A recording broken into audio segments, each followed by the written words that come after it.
Sehat selalu. Selanjutnya, selanjutnya kami akan sapa juga Ketua Alumni Kabuana, Bapak Agus Darmawan. Selamat sore, Pak. Ya, selamat sore juga Mbak. Salam kenal ya, Pak.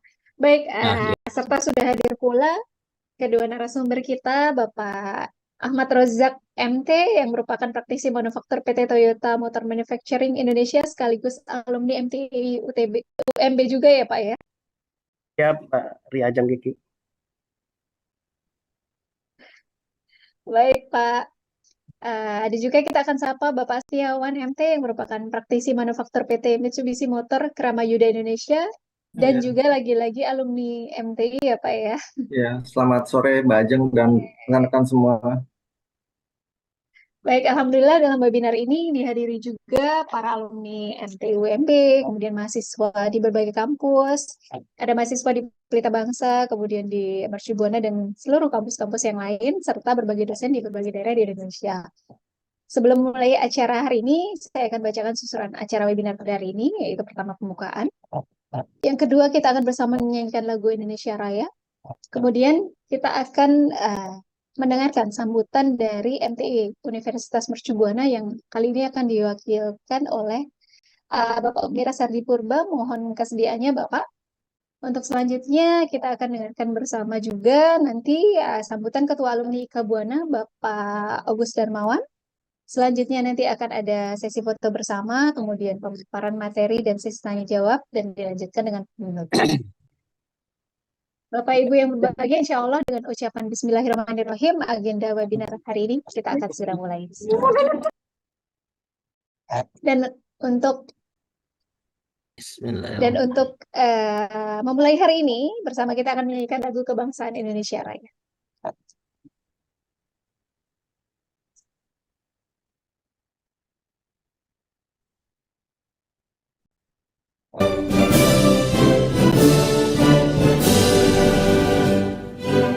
Indonesia tanah airku, aku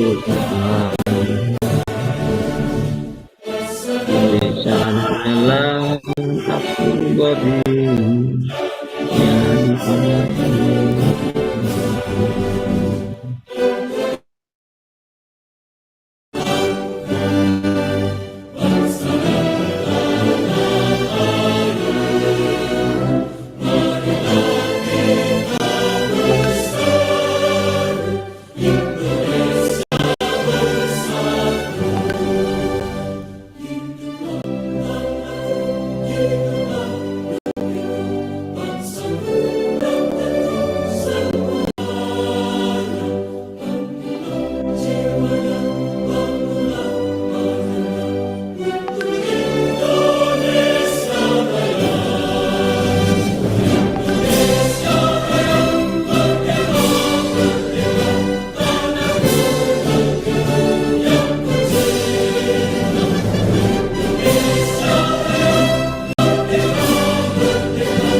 Baik, Bapak Ibu hadirin kami hormati, selanjutnya kita akan mendengarkan bersama sambutan dari MTI UMB kepada Bapak.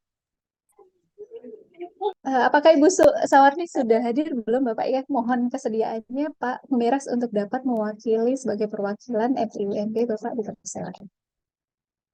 Baik, terima kasih Bu Riajeng Kiki Amalia, Rizky Amalia. Terima kasih Bapak Ibu semuanya.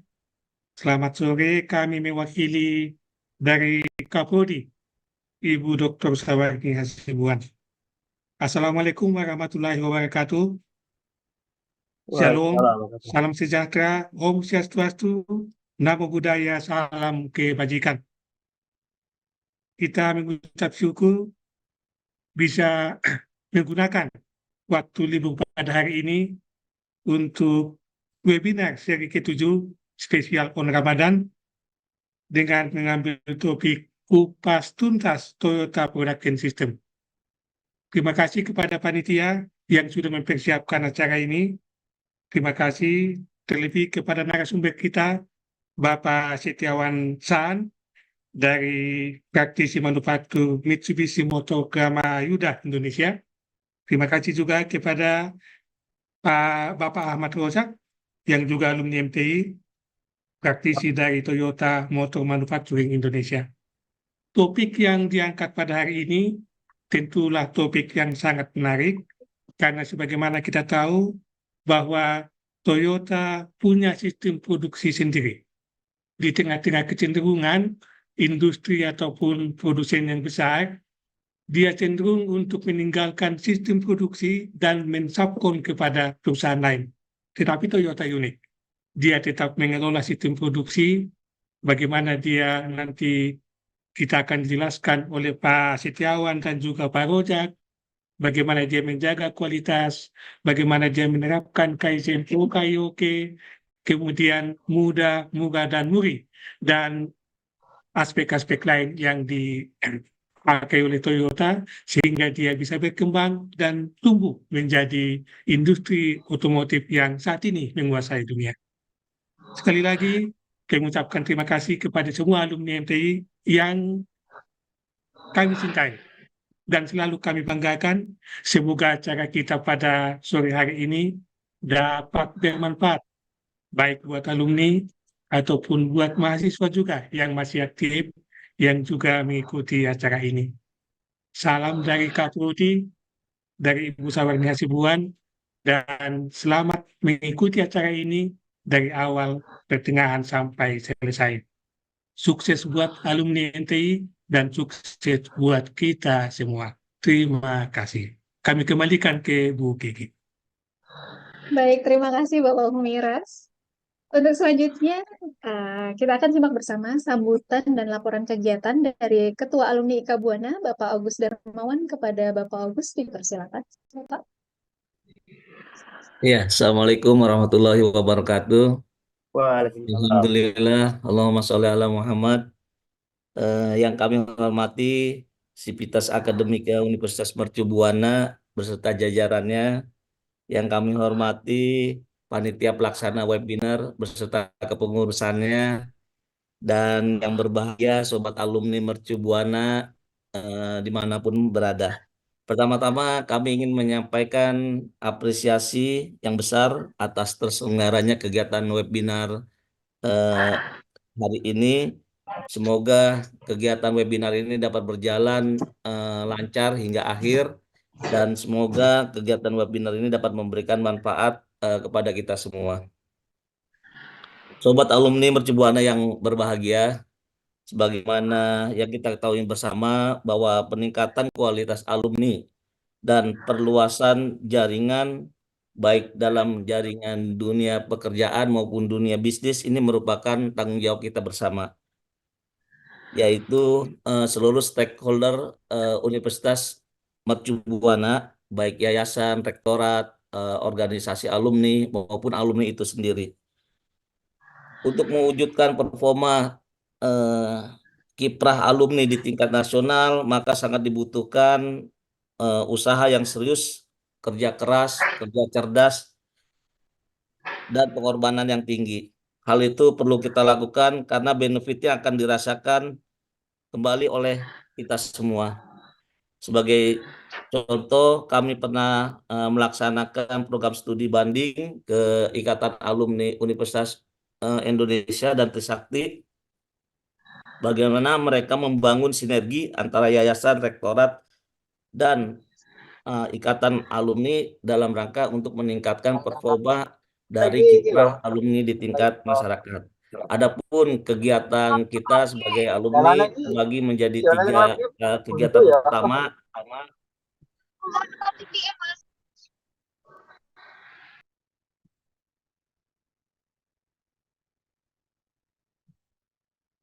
Mohon izin, Bapak, suaranya tidak terdengar. Oh ya, mohon maaf tadi terpencet. Yang selanjutnya kami ingin sampaikan bahwa kami pernah melaksanakan program studi banding ke Universitas Indonesia dan Trisakti, bagaimana mereka membangun sinergi antara yayasan, rektorat, dan organisasi alumni. Adapun kegiatan kita alumni itu terbagi menjadi 3 kegiatan besar. Yang pertama adalah kegiatan peningkatan kualitas performa alumni, baik soft skill maupun hard skill, yang seperti alhamdulillah telah terlaksana pada hari ini. Yang kedua, program besar kita adalah program kebersamaan, baik itu berupa reuni, gathering, buka puasa bersama, olahraga bersama, dan nostalgia musik kenangan. Dan program kerja kita yang ketiga adalah kepedulian, yaitu berupa santunan anak yatim dari anak-anak yatim alumni, pemberian sembako kepada staf administrasi dan rumah tangga, dan santunan untuk duka cita. Sebagai penutup, kami sampaikan bahwa besar harapan kami ke depannya dapat terwujud sinergi seluruh stakeholder dalam rangka meningkatkan performa kiprah alumni Universitas Mercubuana baik dalam dunia bisnis maupun dunia kerja. Demikian sambutan yang dapat kami sampaikan. Kurang lebihnya kami mohon maaf. Sekali lagi kami ingin mengucapkan sukses kepada panitia pelaksana. Semoga acaranya berjalan lancar hingga akhir. Demikian wabillahi taufiq wal hidayah. Wassalamualaikum warahmatullahi wabarakatuh. Waalaikumsalam. Waalaikumsalam. Terima kasih Bapak Agus dan Mawar atas sambutannya. Baik Bapak Ibu yang kami hormati, sebelum masuk ke sesi utama kita akan melakukan foto bersama terlebih dahulu ya. Mohon untuk dapat dibuka kameranya. Apakah sudah siap panitia? Baik, kita akan melakukan foto bersama untuk slide pertama. 3, 2, 1. Baik, untuk slide selanjutnya 3, 2, 1. Baik, untuk slide terakhir 3, 2, 1. Baik, terima kasih Bapak Ibu semuanya. Hari ini kita akan mengupas prinsip-prinsip dan praktek inti yang menjadi dasar Toyota Production System. Mulai dari production just in time hingga pencapaian terus-menerus melalui Kaizen. Kita akan membongkar metodologi yang telah mendorong Toyota menjadi yang terdepan dalam keunggulan manufaktur global. Para narasumber akan memberikan wawasan berharga, mengambil dari pengalaman dan keahlian mereka dalam menerapkan dan menyempurnakan prinsip-prinsip Toyota Production System. Bersama-sama kita akan mengeksplorasi bagaimana strategi-strategi ini dapat disesuaikan dan diterapkan di berbagai industri, mendorong pertumbuhan berkelanjutan dan keunggulan kompetitif. Jadi mari kita mulai perjalanan eksplorasi dan pencerahan ini saat kita mengungkapkan rahasia di balik kesuksesan tak tertandingi dari sistem produksi Toyota. Siapkan diri kita untuk membedah, menganalisis, dan mendapatkan wawasan tentang bagaimana sistem produksi ini berjalan. Baik, tanpa basa-basi lagi, mari kita telusuri dunia untuk total production of Toyota. Kita sambut para narasumber kita yang kompeten di bidangnya, sekaligus alumni juga dari dari MTI Universitas Mercubuana, yaitu Bapak Ahmad Rozak MT dan Bapak Setiawan MT. Mohon izin, nanti untuk sesi ini kita akan bagi menjadi 3 sesi ya Bapak. Pertama untuk pemaparan dari Bapak Rozak dulu, dan selanjutnya untuk pemaparan dari Bapak Setiawan masing-masing 20 menit. Selanjutnya kita akan mengadakan sesi tanya jawab nanti setelahnya. Untuk 3 penanya terbaik nanti akan mendapatkan hadiah menarik dari panitia. Baik, berarti kita langsung mulai saja dari Bapak Ahmad Rozak kepada Bapak Ahmad Rozak. Dipersilakan Bapak. Terima kasih Mbak Riajeng. Apakah suara saya terdengar jelas? Terdengar jelas Bapak. Baik, Assalamualaikum warahmatullahi wabarakatuh. Selamat siang semuanya, Bapak, Ibu, Mas, dan Mbak semuanya. Pertama-tama saya ucapkan yang terhormat Kepala Prodi MTI UMB, Ibu Dr. Sarwani Hasibuan, mungkin sekarang belum hadir tapi diwakili oleh Bapak Dr. Humiras Hadipurba. Yang kedua juga salam hormat saya kepada Bapak Agus Darmawan selaku Ketua IKA Buana, dan kepada Bapak Ibu dosen mungkin dari UMB, mungkin dari dosen-dosen yang lain juga, dan juga kepada Mas Setiawan San. Jadi kita panggilnya Mas sama Mbak aja nih, karena kan kita sama-sama alumninya. Tapi kalau pada Pak Humiras kan ini dosen kita juga. Jadi sebagiannya tetap Bapak. Oke, mungkin untuk karena waktunya mungkin kita sangat terbatas, apalagi di sini disebutnya kupas tuntas. Ini saya khawatir nih, benar-benar bisa tuntas nggak nih? Karena kan waktunya terbatas. Sementara Toyota Brand System itu adalah sesuatu bangunan yang sangat besar ya. Kalau nanti digambarkan, nanti mungkin kita ngupasnya baru kulit-kulitnya dulu, walaupun kita nanti akan bahas. Tapi semoga semua peserta webinar ini bisa benar-benar bisa mendapatkan manfaat yang nanti akan kita sampaikan. Baik, saya akan share materi saya sebentar. Apakah materi saya sudah terlihat di layar?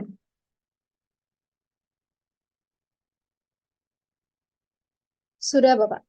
Oke, terima kasih Mbak Riajeng. Baik, kita akan membahas atau saya akan sharing tentang Toyota Brand System. Bernama saya Ahmad Rozak, saya alumni dari MTI UMB Angkatan 23.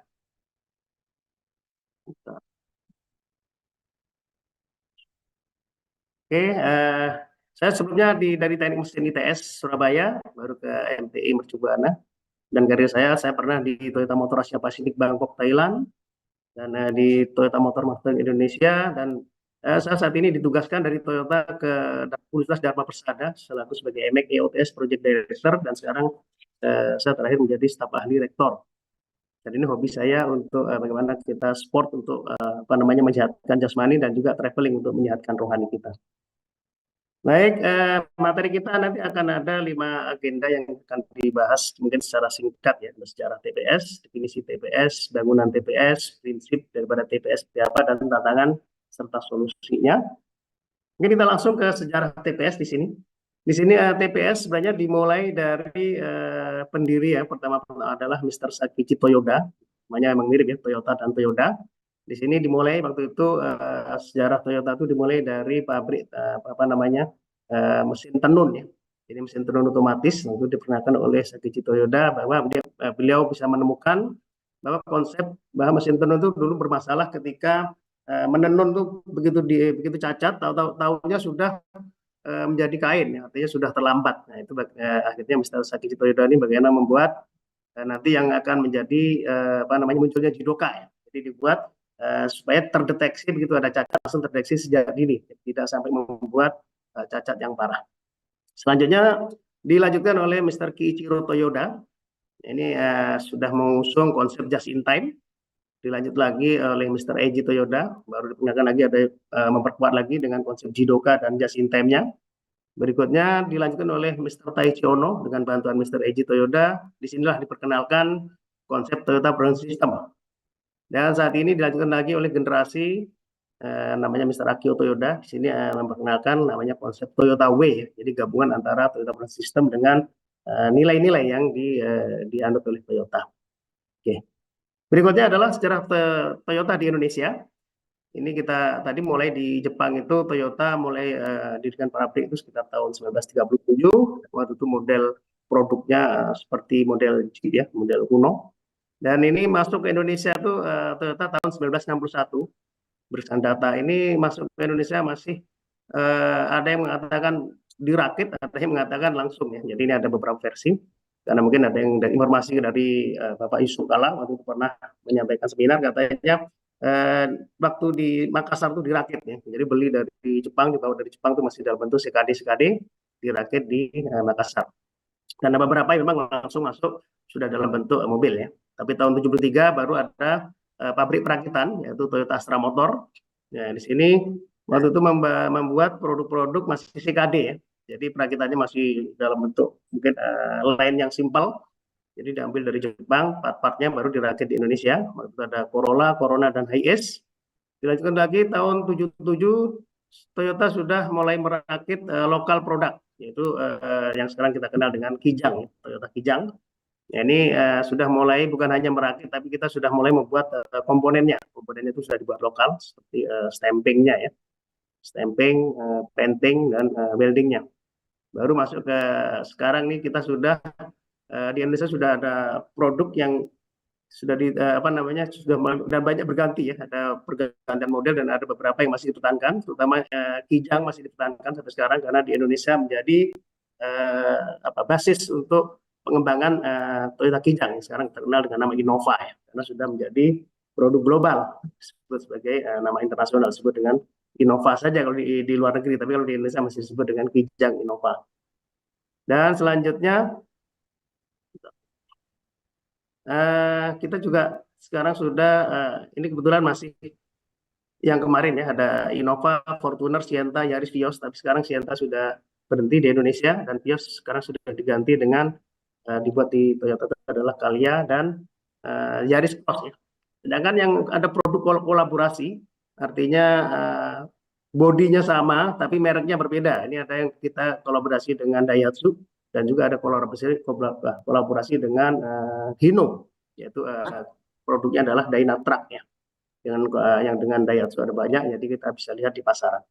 Oke, kita langsung masuk ke definisi TPS.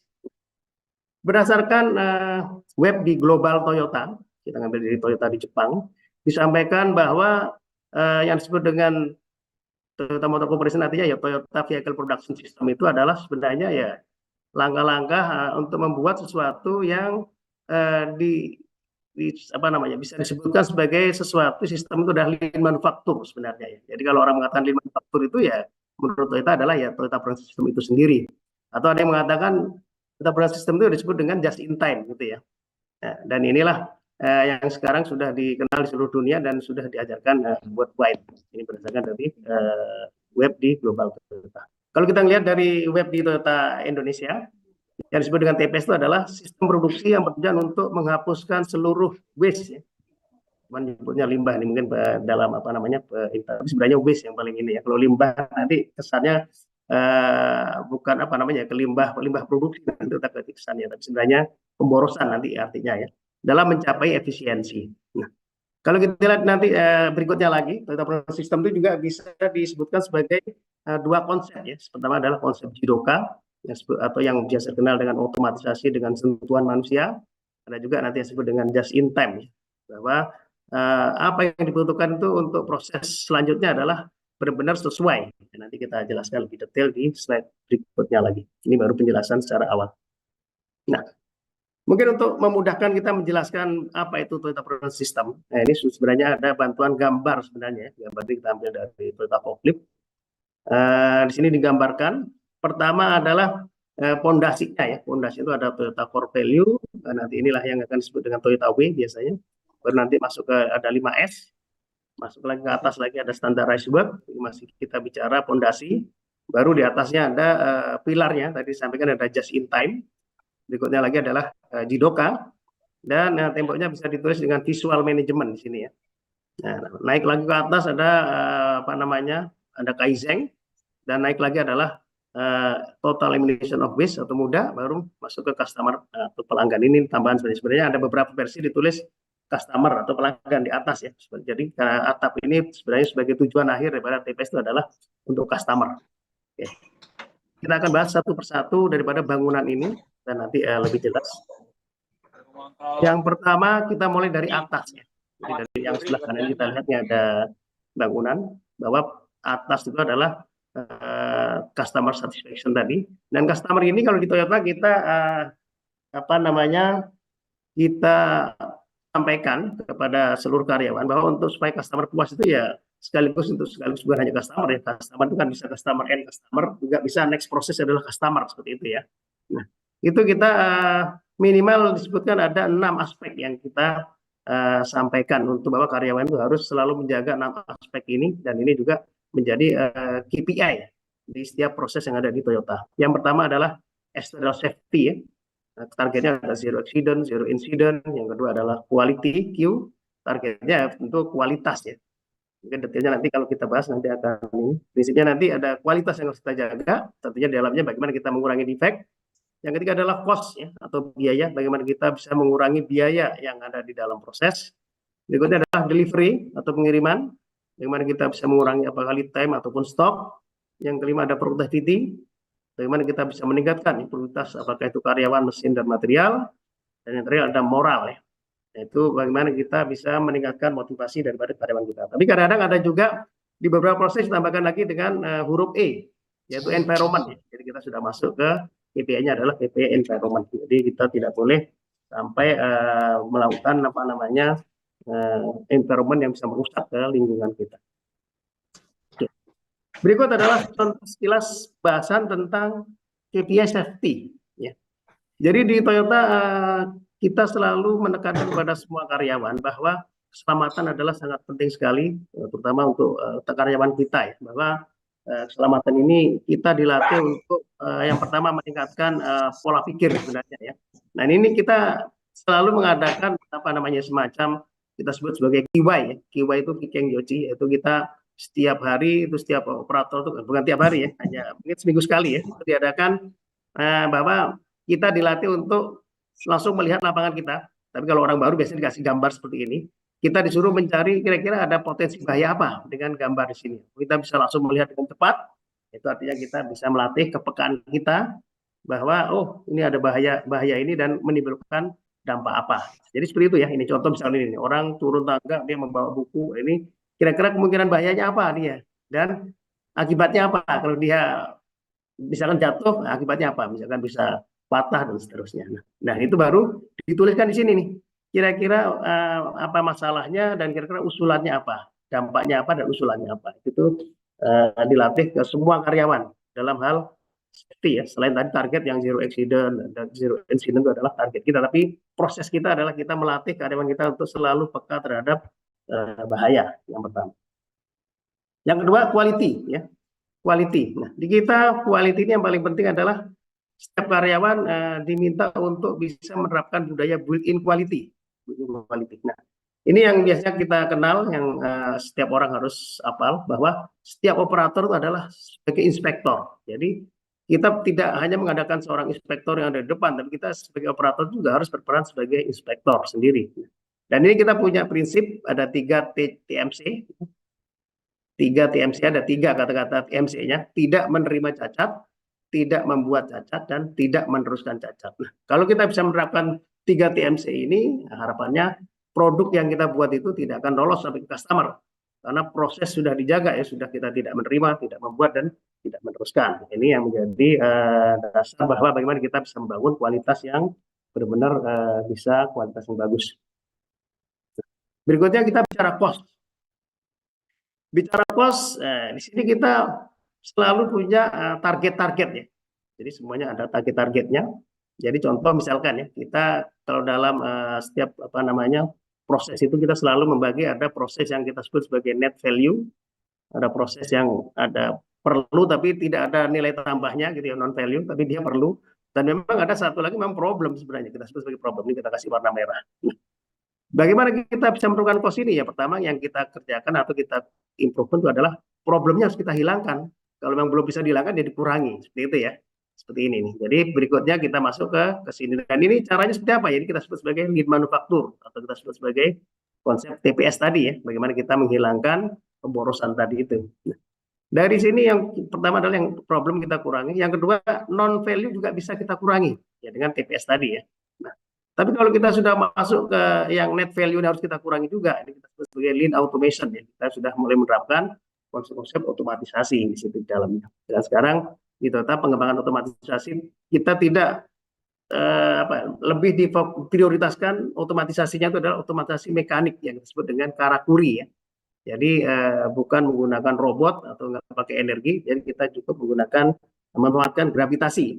Konsep-konsep gravitasi dan konsep mekanis. Jadi supaya begitu ada kerusakan tidak membutuhkan skill yang tinggi. Itu yang sekarang dikembangkan dan digencarkan ya. Kegiatan yang KIC-nya adalah otomatisasinya secara mekanik. Nah, yang berikutnya adalah aspek delivery atau pengiriman. Ini salah satu kegiatan yang dilakukan adalah kita bagaimana mengurangi lead time ya. Jadi ini ada contoh yang dilakukan dengan konsep value stream mapping. Yang sebelumnya itu adalah proses dari awal sampai akhir itu dibutuhkan lead time terpanjangnya adalah 5,2 jam ya. Ini diilustrasikan seperti ini gambarnya dan beberapa stop-stopnya digambarkan.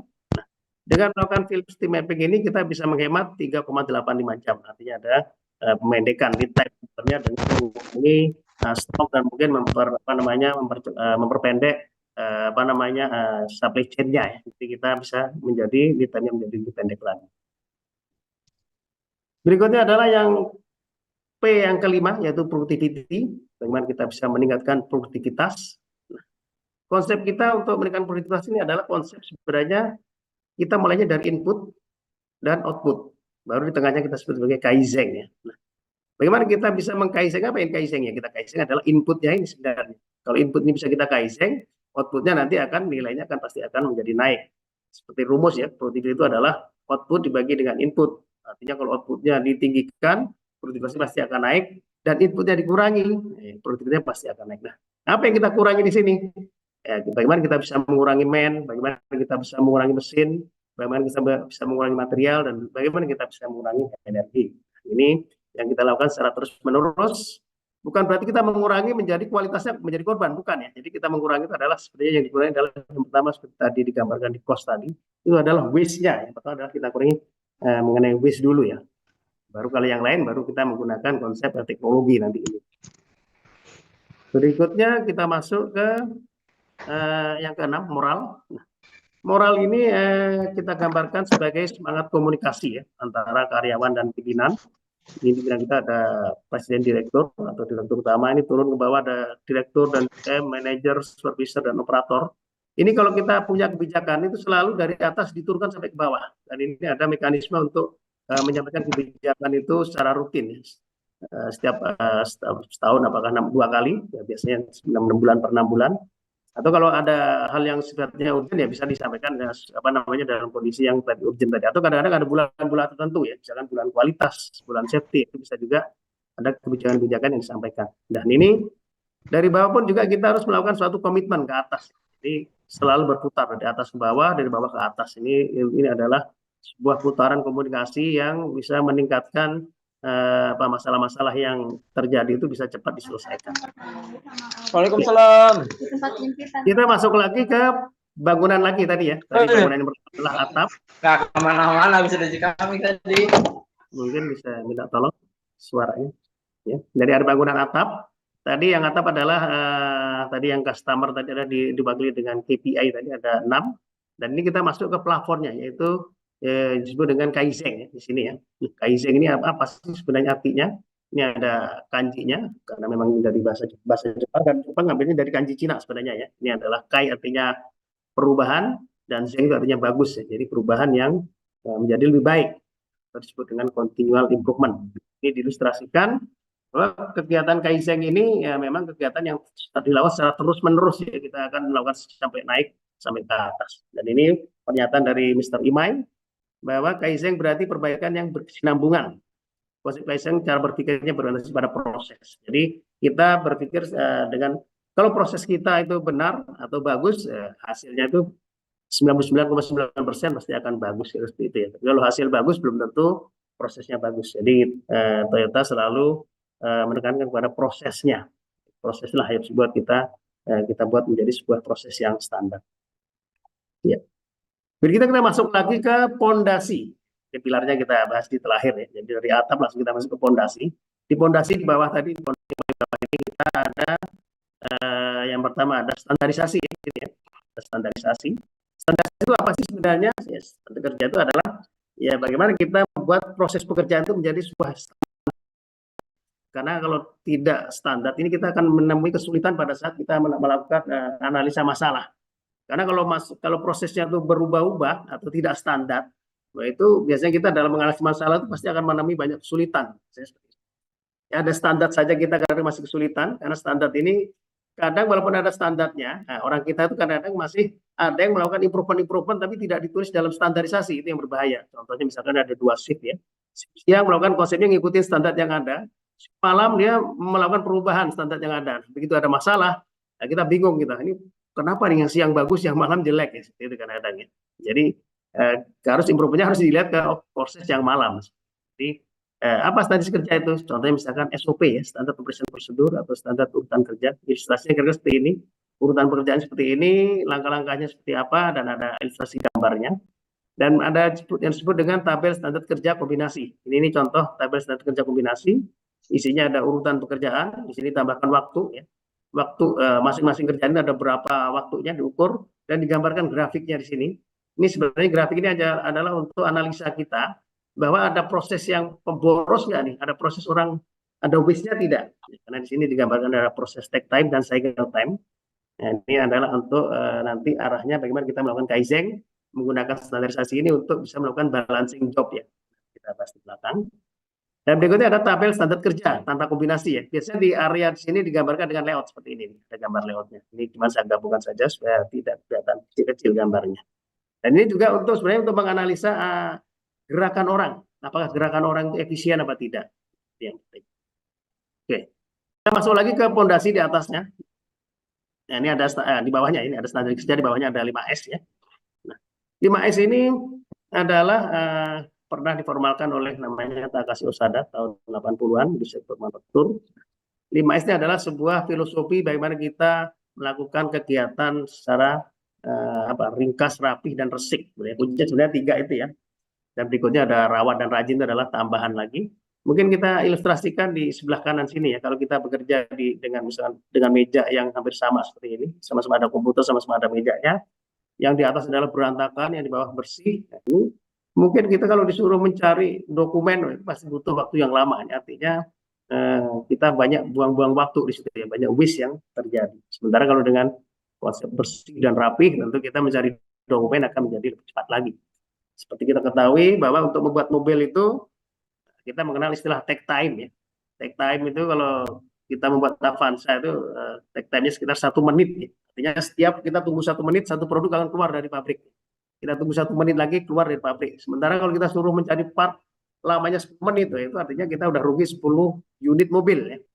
10 unit mobil akan kita hilang waktunya gara-gara kita mencari part kelamaan ya. Contoh ini ilustrasinya dokumen ya. Kita nyari dokumen, misalnya dokumen harus dicari atau part yang kita cari ternyata nggak ketemu-ketemu ya. Itu artinya kita banyak less stop ya, terjadi banyak pemborosan waktu di dalam. Dan ini konsepnya disebut sebagai dasar daripada TPS sendiri, karena konsep 5S itu adalah sesuatu yang memang harus dilakukan lebih awal ya, sebelum kita melakukan proses berikutnya. Nah, berikutnya dinding bangunan TPS tadi disebutkan di sini ada visual management ya. Visual management ini biasanya kalau orang Jepang nyebutnya mieruka ya. Mieru itu artinya melihat, mieruka biasanya terlihat. Jadi data-data itu kalau bisa ditampilkan secara terlihat seperti itu. Biasanya apa yang ditampilkan atau terlihat di Toyota? Jadi yang paling gampang itu adalah biasanya KPI. Jadi semua KPI tadi yang ada SQC, DMP, tambah E lagi tadi itu biasanya kita pajang di setiap proses biasanya. Jadi masing-masing proses itu kalau kita nanti kunjungan ke pabrik Toyota selalu ada bot kontrol yang isinya ya grafik-grafik seperti ini. Terus ada juga area yang kita sebut dengan OBA, ada kontrol OBA itu. Yang OBA tentang cost. Jadi mulai dari cost misalkan mobil Innova, costnya berapa sampai dibuat sedetail mungkin di masing-masing proses itu berapa costnya. Itu langsung kita bisa kita petakan di situ dan kita bisa melakukan progres atau pengecekan masing-masing proses, apakah masing-masing proses sudah melakukan perbaikan sesuai dengan prosesnya masing-masing. Jadi targetnya misalnya kita turun 1 juta rupiah dalam 1 unit misalkan ya. Ini masing-masing bagian juga dikontrol nanti, misalkan di bagian pabrik stamping, ini pabrik welding misalkan, yang sebelah lagi ada pabrik assembly, pabrik misalkan casting dan seterusnya ya, atau ada sebagian supplier, semua dikasih target untuk bisa menurunkan supaya menyumbang totalnya kira-kira 1 juta. Dan ini akan dikontrol rutin setiap bulan ya. Jadi apakah setiap proses tadi mengikuti kebijakan yang diharapkan oleh pimpinan. Nah, ini kita sebut sebagai visualisasi ya. Artinya kita munculkan semua informasi atau terutama KPI ya, itu agar terlihat dan mudah dilihat dan mudah kita mengenali ada masalah apa tidak. Itu yang penting. Nah, berikutnya adalah pilar. Kita baru masuk ke pilarnya ya. Karena yang penting adalah pilarnya ini sebenarnya, pilarnya. Karena yang kuat atau tidaknya ini memang pilar, tapi juga fondasi juga sama pentingnya ya, tapi pilarnya juga biasanya yang terkenal adalah pilarnya ini. Yang pertama adalah just in time tadi ya. Bahwa TPS itu biasanya dia ya just in time itu sendiri. Bagaimana just in time itu apa sih sebenarnya? Prinsipnya adalah kita menyiapkan sesuai barang yang diminta, jumlahnya juga tepat, waktunya juga tepat. Jadi barang yang diminta itu adalah spesifikasinya atau nomornya atau namanya sama, jumlahnya juga sama, waktunya juga sama. Ini digambarkan konsep just in time ini bisa berjalan. Ini kita ilustrasikan adalah proses ya, ini proses pembuatan mobil misalnya dari proses awal, terus proses berikutnya perakitan, terus sampai ke dealer ya, dari dealer baru ke customer. kita melakukan konsep just in time itu biasanya dimulai dari custom dari belakang ya. Kita konsep dengan kita kenal dengan istilah full system ya, menarik. Kita tarik itu adalah artinya kalau ada orang ordernya itu di dealer, ini kita informasi dealernya langsung kita sampaikan ke belakang, ya, ke planning produksi langsung.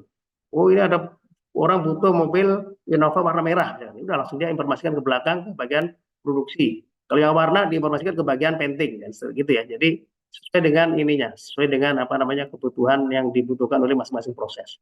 Nah ini adalah informasi kita tarik ke belakang. Nah dari proses belakang ini dia akan menggunakan kambang sistem ya. Jadi ini kambang, ini putaran kambang.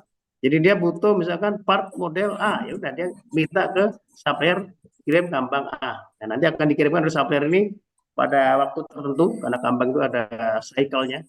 Cycle itu bisa dihitung berdasarkan besar kecilnya part juga jumlah ya. Jadi ini ada apa namanya pelajaran tersendiri nanti kalau kita membahas kambang ini. Prinsipnya adalah kita yang kita butuhkan nanti jam 1 itu harus datang jam 1 bukan jam 3 ya. Nah, ini kita sebut sebagai kambang ya, dan kambang ini ada kambang bisa kambang proses dan ada kambang produksi. Nah ini adalah sama, ini di assembly pun juga mengirimkan kambang-kambang sistem. Nah ini yang disebut dengan just in time itu adalah didukung oleh kegiatan atau realisasi dari penggunaan kambang ini. Dan konsepnya harus full system ya, harus konsep tarik dan digunakan kambang, maka kita bisa menerapkan konsep just in time. Jadi seperti itu apa namanya penjelasan secara ringkasnya. Nah, berikutnya adalah pilar yang berikutnya ada jidoka. Di sini ada jidoka. Jidoka itu prinsipnya adalah bagaimana kita bisa menjaga kualitas produk dengan menghindari terjadinya cacat. Itu tadi disebut dengan otonomisasi gitu ya. Ada otomatisasi, ada jidoka otonomi. Mungkin agak sedikit. Di sini ada sedikit saya gambarkan ilustrasi perbedaannya apa itu otomatisasi dan apa jidoka gitu ya. Misalnya dari segi orang. Kalau dari segi orang, kalau jidoka itu adalah satu orang harus bisa menerapkan konsep penanganan multiproses. Jadi satu orang bisa bekerja dengan beberapa proses. Itu konsep apa namanya jidoka ini ya. Jadi bukan orang menungguin proses gitu. Itu artinya banyak mudahnya nanti ini. Yang kedua untuk mesin misalkan ya. Mesin ini nanti yang paling apa namanya berhubungan dengan jidoka itu adalah mesin dapat mendeteksi kesalahan dan berhenti secara mandiri. Ini sebenarnya kuncinya di sini. Bahwa kalau mesin itu masih ada rusak itu tetap berjalan, nggak rusak tetap berjalan ya itu artinya belum jidoka. Tapi kalau mesin begitu ada cacat, ya mesin itu langsung berhenti dan dia akan berhenti secara mandiri ya. Jadi tidak perlu orang yang mematikan. Itu yang paling ini sebenarnya yang paling ideal di sini. Nah berikutnya untuk quality, bagaimana nih perbedaannya? Kalau di sini adalah mesin itu begitu ada cacat atau begitu mesin rusak, mesin juga berhenti. Ini sama yang di atas. Ini juga akan terjadi berhenti. Tapi kalau di sini tidak, dia masih tetap bisa jalan. Jadi orang yang harus akan memberhentikan dan ini bisa terjadi cacatnya akan banyak ya, kerugiannya akan kita menjadi banyak. Nah, dari kesimpulan di atas ini untuk otomatisasi ini kalau ada masalah tentu kita akan masalahnya mungkin banyak dan kita untuk menanggulanginya pasti akan butuh waktu yang banyak ya karena sudah terjadi beberapa proses sudahnya ya, kita ketemu sesudahnya baru kita tarik ke belakang. Tapi kalau dengan konsep jidoka ini begitu mesin rusak udah berhenti kita langsung analisa. Nah, itu artinya kita lebih mudah untuk mencari akar penyebabnya dan juga lebih cepat juga untuk kira-kira usulannya apa karena langsung bisa ketahuan di situ ya karena sudah masih waktu yang sama ya. Tapi kalau udah waktunya udah berbeda itu kita banyak faktor-faktor yang harus kita analisa di situ. Apakah ini shift malam atau shift siang atau ini pas kejadian apa itu terlalu banyak faktor, banyak asumsi yang digunakan atau banyak data yang terlibat untuk sebagai analisa. Dan ini salah satu konsep bagaimana kita melakukan jidoka itu adalah kuncinya adalah Fukayoke. Ini salah satu penerapannya ya. Fukayoke itu kalau kita ibaratkan adalah bagaimana sesuatu yang tidak sesuai itu langsung bisa terdeteksi. Seperti itu ya. Contoh misalkan kita ingin produk ini berkirim sampai ke proses berikutnya adalah posisinya yang apa namanya yang bentuknya seperti ini nih, yang kecil di atas, yang gede di bawah misalkan ya. Tapi kalau ada barang yang naruhnya terbalik, yang besar di atas, kecilnya di bawah, ini pasti akan dengan adanya Fukayoke yang warna hijau ini dibikin seperti pintu gerbang ini. Nah, kalau dia yang sesuai dengan harapan, dia pasti akan bisa lolos karena sesuai dengan bentuknya. Tapi begitu bentuknya berbeda, dia akan jatuh ke bawah. Ini artinya kita menganggap ini adalah Fukayoke ini adalah sebuah kegiatan daripada jidoka itu sendiri. Dan ini dibantu lagi dengan adanya andong ya. Andong ini adalah untuk mempercepat atasan kita ataupun bagian maintenance bahwa terjadi ada sesuatu yang abnormal ya, sesuatu yang bermasalah, nah dia akan harus cepat untuk bisa mendatangi proses di mana proses itu terjadi dan kita bisa yang ini di sini. Bagaimana kita bisa mempercepat masalah itu bisa selesai. Karena kalau kita seperti tadi saya sampaikan, kita membuat mobil Avanza itu 1 menit, 1 unit, itu kalau kita delay, line stop gara-gara mesin rusak 10 menit, kita udah hilang 10 unit yang seharusnya bisa kita produksi. Itu artinya hilang kesempatan untuk melakukan 10 unit produksi. Gara-gara hanya 10 menit ya, apalagi 1 jam. 1 jam itu 60 menit, berarti 60 unit kita hilang. Nah, ini adalah yang disebut dengan jidoka tadi. Oke. Prinsip TPS seperti apa? Nah, di sini sebenarnya konsep TPS itu bisa dilaksanakan. Yang pertama harus sistem pull atau sistem tarik tadi ya. Sistem tarik itu adalah sistem yang harus ditarik oleh konsumen akhir atau pelanggan yang terakhir yang membeli produk kita. Bukan didorong oleh produksi akhir ya, atau didorong pokoknya dipaksakan produksi apa saja, tapi sebenarnya customer nggak butuh. Mungkin nanti ada konsep sistem tarik dan sistem dorong ya, atau push atau pull. Nah, berikutnya adalah kualitas waktu pertama yang sempurna. Maksudnya adalah begitu kita memulai suatu proses, nah proses pertama itu harus kita yakinkan bahwa prosesnya benar-benar produknya adalah bagus kualitasnya. Karena kalau kita tidak pastikan, nanti ya pasti akan menjadi lolos yang semakin banyak. Jadi kalau pertama itu udah bagus, harapannya berikutnya biasanya bagus ya, walaupun nanti kita tetap ada namanya uji sampling ya, ada beberapa misalkan 1 jam atau 2 jam sekali ya, kita akan cek beberapa proses di sampling ya. Kita nanti kalau ada masalah kita gampang tracingnya. Kira jam keberapa, antara jam keberapa dengan jam keberapa terjadinya masalah. Berikutnya adalah konsep TPS itu adalah pengurangan pemborosan itu sendiri ya, bahwa dengan waste tadi itu, dengan menghilangkan semua waste. Nah, ini artinya waste itu apa sih sebenarnya? Waste itu adalah aktivitas yang tidak menambah nilai. Jadi yang penting. Ini adalah yang disebut dengan waste tadi. Berikutnya apa? Perbaikan kelanjutan atau kita sebut dengan kaizen ya. Jadi dengan melakukan, setelah kita bisa melakukan waste itu ya kita lakukan dengan cara kaizen. Kaizen itu apa? Ya kita melakukan perbaikan terus-menerus, apakah dengan mengurangi biaya, meningkatkan kualitas, meningkatkan produktivitas, dan seterusnya ya. Jadi hal-hal yang sebenarnya kuncinya biasanya kalau ditanya yang tidak lepas dari SQC, DMPE tadi ya, yang ada 6 atau 7 di atap daripada bangunan TPS. Berikutnya adalah fleksibilitas. Ini yang penting ya daripada kegiatan TPS, yaitu kita memproduksi produk campuran. Jadi kita itu kadang satu line itu kalau bisa jangan hanya satu produk. Satu line itu kalau bisa 4, 5, 6 ya nggak apa-apa, paling bagus. Tapi kadang-kadang kan tidak semudah itu langsung kita harus bisa banyak ya. Kadang-kadang kan model itu tidak similar. Jadi terlalu banyak dan terlalu rumit itu malah jadi kadang-kadang berbahaya dan kadang-kadang malah tidak efisien. Jadi kadang-kadang kita antara 2 sampai 3 atau 4 ya. Tapi kalau memang mirip-mirip bisa 4, tapi kalau nggak terlalu mirip ya 2 ya, seperti itu. Contoh kalau di line Toyota, Innova sama Fortuner itu sama Zenix sekarang sebelumnya, atau yang Fortuner itu masih satu line dibikin mix ya, 3 model itu bisa memakai line yang sama. Nah, kalau line satu lagi adalah mobil-mobil kecil atau mobil-mobil sedan ya. Ada Yaris Cross, waktu itu ada Sienta waktu itu ya, atau Vios, itu digabung menjadi satu line. Dia bisa karena model-modelnya mirip ya. Berikutnya adalah membangun dan memelihara hubungan jangka panjang dengan pemasok. Jadi kita sebagai industri utama itu tidak hanya berpikir kita sebagai industri utamanya, tapi kita juga harus sama-sama berbagi supaya jangka panjang hubungan kita. Karena kan kita untuk membuat suatu produk itu ya bukan hanya jangka pendek, memang harus jangka panjang. Karena kan model itu kan terus berganti ya, walaupun kayak zaman dulu ada kijang doyok, habis itu ganti lagi dengan kijang kapsul ganti lagi dengan kijang Innova dan seterusnya. Innova jadi Zenix dan seterusnya. Nah itu kan hubungannya panjang. Nah ini kita biasanya melakukan kegiatan secara bersama dengan supplier ya. Kita dari Toyota mengirim expert-expertnya ke supplier untuk melakukan kaizen di supplier ya. Supaya apa ya? Supaya nanti kecepatannya sama sebenarnya. Karena kan yang menjadi kendala saat ini adalah biasanya di pabrik utama itu SQC DMP-nya itu bagus, tapi di supplier itu biasanya itu yang kurang. Ya, kadang-kadang dengan tidak matchingnya kecepatan antara pabrik utama dengan pabrik supplier itu kadang-kadang menjadi kendala juga. Karena kan seperti sebuah konveyor atau kereta ya, rangkaian kereta gitu ya, gerbong-gerbong begitu. Kalau ada salah satu gerbong yang tidak bisa bergerak ya itu bisa mengganggu lokomotifnya juga nantinya. Jadi itu menjadi hal yang penting ya, bagaimana kita bisa membangun supplier kita. Bapak mohon Tantangan izin, solusinya. waktunya tinggal 5 menit, Bapak. Oke, siap. Ya. Tantangannya adalah biasanya apa masalahnya nih? Kadang orang tidak taat aturan, sifat reaktif, menyembunyikan masalah, zona nyaman. Ini menjadi tantangannya ya. Bagaimana solusinya? Nah, kita ada komunikasi namanya Horenso ya. Ini sama nih perusahaan Jepang, bukan hanya Toyota.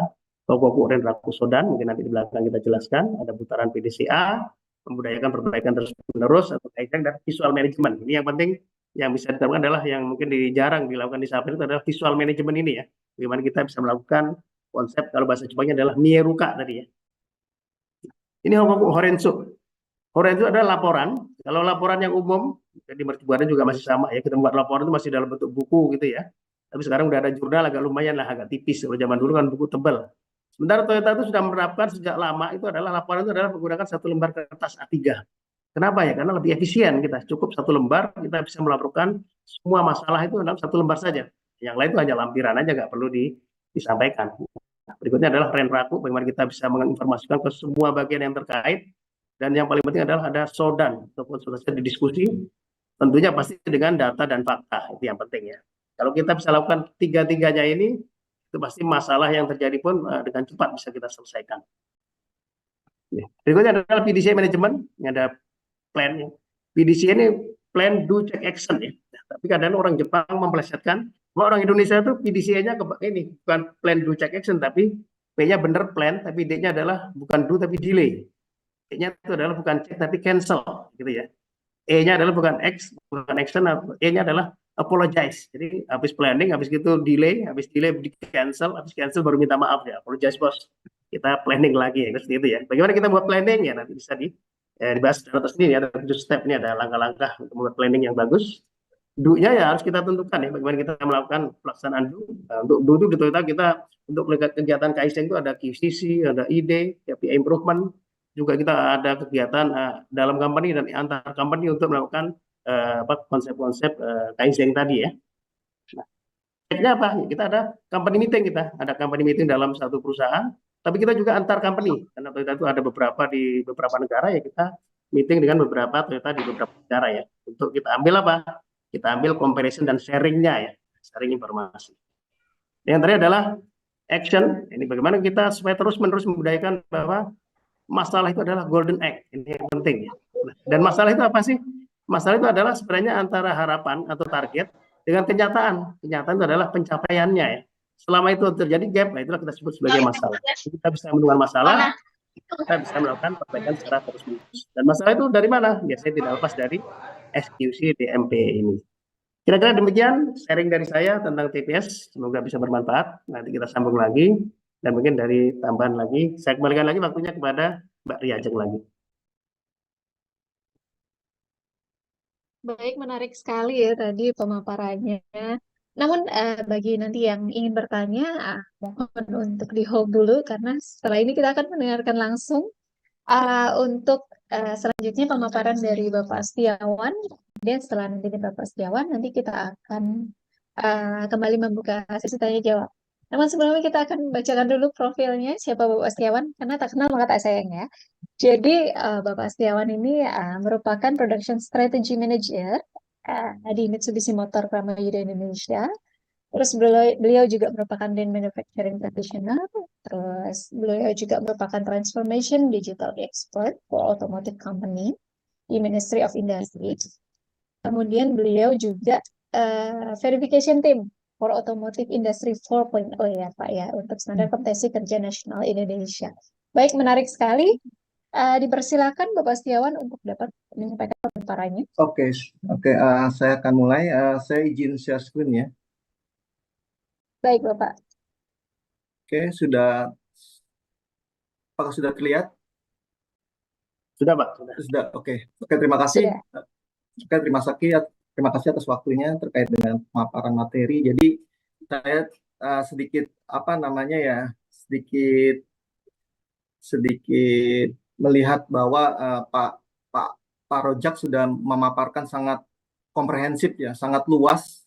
Sebenarnya saya mau bahas apa lagi nih setelah Pak Rojak, apalagi lihat Pak Rojak sudah memaparkan semua dari mulai landasan, pilar, dan atap. Nah, itu saya juga jadi bingung nih, saya mau bahas apa lagi. Jadi makanya ketika saya diundang oleh panitia untuk memaparkan materi Toyota Production System, sudah ada Pak Rojak, ya, maka saya akan berpikir bahwa, oh, saya ambil satu pilar aja, tapi lebih cenderung ke konsep implementasi dan teknikal implementasi di lapangan aja. Jadi kita mulai, jadi kita tadi Pak Rojak sudah bahas juga terkait dengan apa namanya rumah dari TPS. Jadi di sini kita lihat bahwa landasan TPS itu ada 5S, Visual Management, Standarisasi, dan Hejunka ya, atau sistem produksi campur merata. Jadi yang terpenting adalah tadi Pak Rojak bicara bahwa yang terpenting adalah just in time.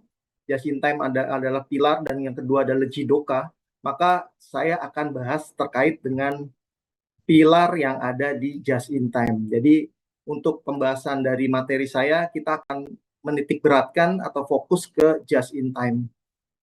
Oke.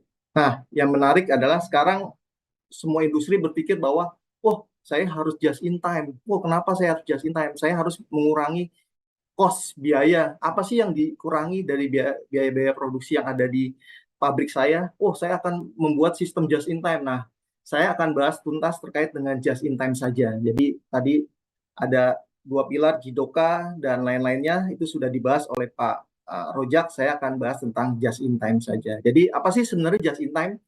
Jadi sebenarnya just in time itu adalah hanya memproduksi barang sesuai jenis, waktu, jumlah yang dibutuhkan dengan cara yang ekonomis. Jadi di sini ada kata-kata bahwa kita memproduksi dengan cara yang ekonomis. Di sini ada cara ekonomis. Ekonomis itu kalau kita bicara tentang ekonomis, maka kita bicara tentang sebuah efisiensi, di mana kita bisa memproduksi sebuah barang dengan level efisiensi yang tinggi, dengan biaya cost yang rendah. Maka apa sih yang harus cost-nya rendah? Apa yang harus kita lakukan? Maka kita harus menerapkan just in time. Nah, prinsip operasi dari just in time, prinsip operasinya ada 3. Tadi sudah dijelaskan oleh Pak Rojak bahwa prinsip pull system. Pull system adalah sistem tarik, di mana kita mensinkronisasikan antara customer dengan produksi kita. Apa yang customer minta, maka itulah yang kita produksi. Nah, berarti banyak sekarang industri yang ada di Indonesia, masih banyak industri yang masih menggunakan sistem push system, sistem dorong. Sistem dorong itu apa? Sistem dorong itu customer tidak minta, tapi kita tetap memproduksi barang tersebut. Customer tidak meminta, kita tetap melakukan proses produksi. Nah, itu yang bisa menyebabkan terjadinya stock finish good. Stock finish good itu akan lebih bahaya dibandingkan stok di awal-awal proses. Kenapa? Karena stok finish good sudah melakukan treatment, penggunaan orang, penggunaan proses, energi listrik, dan lain-lain. Nah, itu sangat bahaya. Makanya dalam 7 ways, kalau kita bicara mudah pemborosan, waste 7 ways, maka waste terbesar adalah overproduksi. Nah, itu adalah waste yang terbesar. Artinya overproduksi itu bisa kita membuat sebuah barang yang customer yang nggak mau beli. Buat apa kita membuat barang yang customer nggak mau beli? Makanya kita gunakan prinsip pull system, prinsip tarik dari customer. Adanya permintaan, maka kita buatlah produksi. Lalu yang kedua adalah tentang proses continuous flow. Nah, dalam Toyota Production System kita mengenal sebuah continuous flow. Continuous flow itu apa? Artinya kita memproduksi berdasarkan permintaan customer dengan jumlah mass production yang terus-menerus dalam lini produksi kita. Nah, yang ketiga apa? Syarat ketiga yaitu takt time. Maka kalau kita bicara tentang just in time adalah di mana kata terakhir adalah time, maka kita memadukan antara proses produksi kita dengan time. Time-nya apa? Itu takt time. Takt time itu adalah tarikan permintaan customer. Ada tarikan dari customer, kita buat produksi. Nanti kita bahas satu persatu berikutnya. Dari 3 syarat tersebut, yang terpenting adalah agar konsep just in time ini terus berjalan secara efektif, maka kita harus melakukan hejunka atau leveling produksi. Jadi tadi dijelaskan oleh Pak Rojak bahwa di dalam lini produksi Toyota ada Fortuner, Innova, itu digabung. Jadi mobil yang besar itu digabung dalam satu lini produksi. Tujuannya apa? Tujuannya adalah kita bisa meredam fluktuasi dari permintaan customer. Jadi misalkan, oh ternyata Fortuner lagi turun, Innovanya lagi naik. Nah, tapi kita masih tetap bisa menggunakan sumber daya manusia yang sama dalam lini produksi tersebut.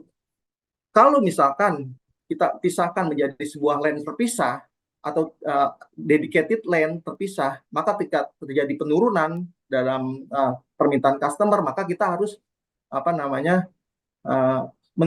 mengurangi jumlah karyawan di lini tersebut. Jadi tidak fleksibel lane tersebut.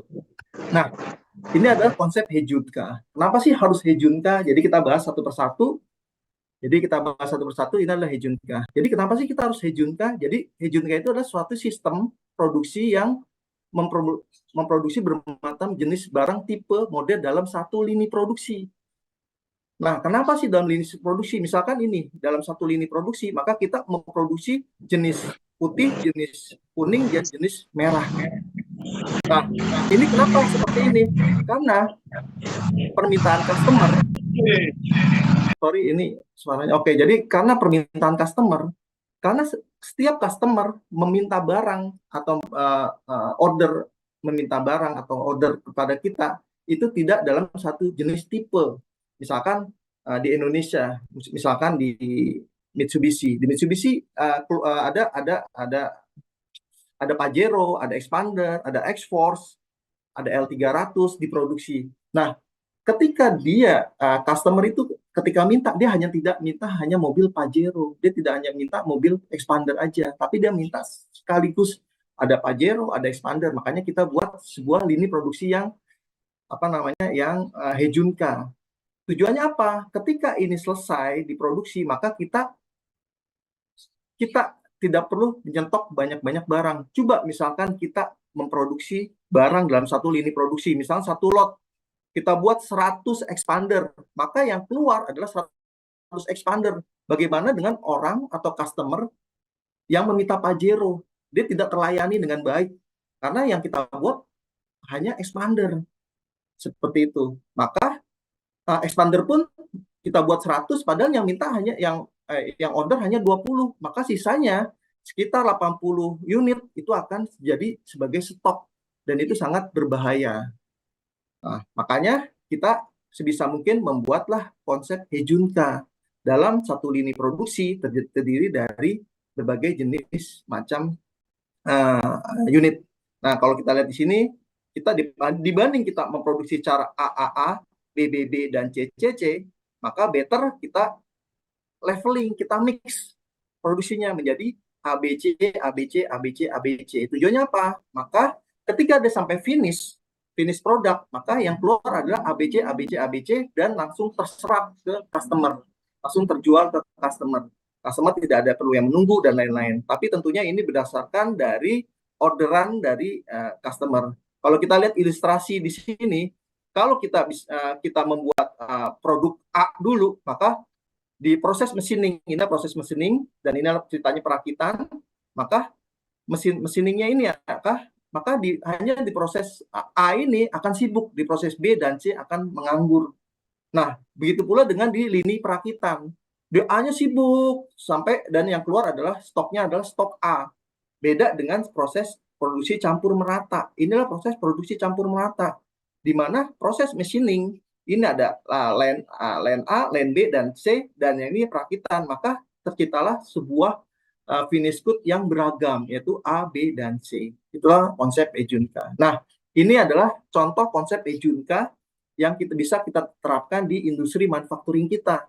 Jadi, Hejunka itu, kita bisa melakukan Hejunka dalam jumlah maupun dalam varian. Kenapa sih Hejunka dalam jumlah dan dalam varian? Misal contoh, dalam jumlah hari kerja bulan ini sekitar 20 hari kerja, jumlah produksi bulan ini 1000 unit. Maka 1000 bagi 20 sama dengan 50 unit per day. Artinya di sini kita memproduksi barang itu harus menggunakan konsep ini. Artinya di sini secara jumlah dalam sehari kita memproduksi 50, di mana 50 ini terdiri dari 25 tipe A, 15 tipe B, dan 10 tipe C. Sebisa mungkin pembaginya sebisa mungkin lebih kecil. Semakin kecil unit yang kita kita bagi, artinya di sini nanti di finish good-nya akan semakin kecil. Jika finish good-nya semakin kecil, otomatis jumlah stok finish good-nya akan semakin rendah. Nah, semakin rendah lebih cepat diberikan ke customer tanpa adanya stok. Bisa kalau kita memproduksi misalkan dalam satu hari pertama kita hanya memproduksi varian A semua, maka di hari pertama kita kebanyakan stok varian A tapi tidak ada produk varian B dan C, dan itu sangat bahaya. Padahal si customer meminta minta barang kita adalah varian A, B, dan C. Nah, ini makanya perlu dilakukan Hejunka dalam hal jumlah maupun Hejunka dalam hal varian. Jadi dalam satu hari 3 varian itu keluar. Jumlahnya juga minim seperti itu. Nah ini adalah contoh membuat Hejunka. Jadi Hejunka itu sebenarnya di dalam proses produksi kita sistem just in time itu menggunakan sistem Kanban. Kanban itu adalah kartu. Kanban kartu atau sinyal sebagai instruksi untuk melakukan sebuah produksi. Nah, kalau kita lihat di sini, misalkan kerja di sebuah komponen otomotif, misalkan komponen produk kita adalah upper, lower, dan grill. Nah, ini adalah PO, purchase order dari customer, yaitu 120, dan 120. Jumlah pieces Kanban, jadi jumlah pieces per Kanban artinya dalam satu box itu jumlahnya 20. Satu box jumlahnya 12 dan satu box jumlahnya 15. Nah, ini jumlah Kanbannya berapa? Tinggal kita bagi 120 bagi 26 jumlah Kanbannya. Maka kita memproduksinya bagaimana caranya? Kita membuat namanya Hejunka POS. Ini namanya Hejunka POS. Tujuannya apa? Untuk meratakan produk kita di lini produksi. Maka di sini setiap jam 8 didapatlah bahwa kita hanya boleh memproduksi satu Kanban upper, satu Kanban lower, dan satu Kanban grill. Seperti itu. Jadi jumlahnya 3 Kanban. Nah, ini terus 3. Kenapa? Artinya di sini terjadi sebuah hal yang merata. Sistem produksinya merata nih. Jadi orang bekerja pun merata dari jam 8 sampai jam 16 di shift 1 orang itu bekerja. Dia dari jam 8 sampai jam 16 dia memproduksi 3. Maka dalam hal rata jumlah seperti ini, maka orang operator yang bekerja dalam memproduksi produksi tersebut, dia cycle time-nya akan sama, ya, dengan cycle time yang sama, yang rata, maka didapatlah di sini keseimbangan dalam hal ergonomis si operator. Kalau kita misalkan upper kita buat dengan jumlah yang banyak, atau upper dulu semua kita selesaikan dengan cycle time upper yang sangat berat pengerjaannya, maka di sini upper selesai sampai jam 13. Maka dari jam 8 sampai jam 13 proses pengerjaan upper ini akan sangat berat. Lalu masuk ke pekerjaan lower yang sangat ringan. Maka dari jam 14 ke jam 16 pekerjaannya sangat ringan. Maka terjadinya fluktuasi pengerjaan dari si operator. Jadi operator sini dari jam 8 sampai jam 13 itu berat, dia capek. Tapi dari jam 14 sampai 16 itu ringan. Tapi dengan adanya Hejunka, maka pekerjaan si operator akan rata dari jam 8 sampai jam 16 dengan tenaga dan kekuatan yang rata. Makanya perlu namanya Hejunka. Nah, sekarang kita masuk ke tadi 3 prinsip just in time. Jadi 3 prinsip just in time, pertama adalah pooling system. Kenapa sih pooling system? Artinya adalah proses sebelumnya hanya memproduksi barang sejumlah yang diambil oleh proses berikutnya. Jadi kalau kita ilustrasikan seperti ini, ada permintaan customer, maka kita delivery based on dari permintaan customer. Lalu kita ambil dari gudang, lalu dari gudang kita packing, lalu Kita buat proses welding, lalu proses stamping dan permintaan ke customer. Nah, inilah konsep full system. Artinya apa? Full system ini ketika ada customer minta, maka kita akan buatkan. Kita tarik permintaan. Oh, customer minta, maka kita harus delivery. Delivery habis, kita masuk ke inventory, masuk packing dan welding sampai stamping sampai permintaan ke supplier. Jadi kita tariknya adalah tarik dari depan, bukan push. Kalau push itu adalah, oh ada material, kita kerjakan, walaupun customer nggak minta. Itu namanya push system. Jadi push system itu nggak ada permintaan, kita buat aja. Akhirnya stok di depan, overproduksi. Finish good akhirnya overproduksi. Dan yang customer nggak minta sebenarnya. Apa yang terjadi? Kalau barang itu adalah barang logam, maka bisa terjadi karat.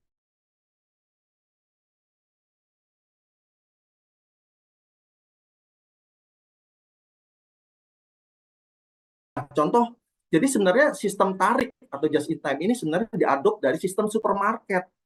Kenapa supermarket? Supermarket itu artinya ketika kita lihat ke Indomaret, ke Alfamaret, di situ ada rak Citato. Rak Citato ada tiga Citato di situ, numpuk 3 Citato. Nah, ketika customer ambil 1 Citato, maka rak itu tinggal 4 Citato. Maka si karyawan Indomaret akan melihat bahwa rak tersebut ada kosong 1, maka diisi lagi Citato 1. Itulah namanya konsep supermarket. Kita mengambil barang yang sudah menggantikan barang yang sudah diambil oleh si customer. Nah, ini adalah proses produksi. Nah, adalah konsep yang kedua, yaitu proses produksi secara terus-menerus.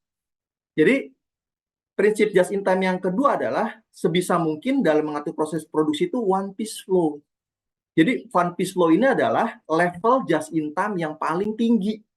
Level just in time yang paling tinggi. Kenapa saya bilang level just in time yang paling tinggi? Karena dia hanya melayani satu persatu based on dari permintaan customer. Nah, sebenarnya di dalam just in time itu ada level, yaitu one piece flow, ada Kanban by Kanban, ada lot making. Nah, itulah level-levelnya.